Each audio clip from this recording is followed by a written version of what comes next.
Hello, I'm Sarah Duncan, and on today's EdTpa Close-Up series, we're going to be looking at planning student supports. When you're thinking about the content that you're going to teach, you will need to consider the strategies and supports you'll use to help all students meet your learning goals. Let's look at an example to see how this works.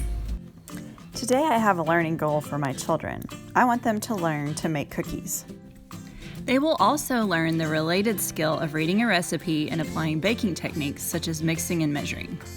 So what strategies and supports can I use to help them learn how to make cookies? I might show them a video of someone making cookies. I can also model for them how I measure ingredients properly. We could also look at each step of the recipe together and discuss it. For your learning segment, you will want to think about supports that will help your students learn and make sure that they all apply directly to your central focus.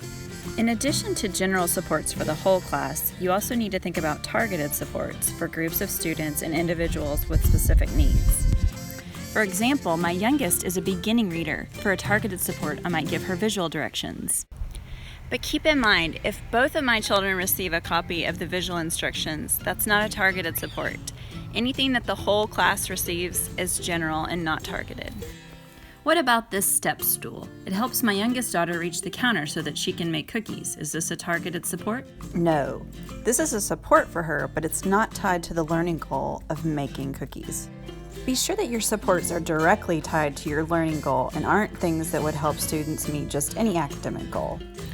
Don't forget, if you have a student with an IEP or 504 plan that requires accommodations or modifications relevant to your learning segment, those must be addressed to avoid scoring an automatic 1. With careful supports and planning, you will be well on your way to helping all students meet your goals.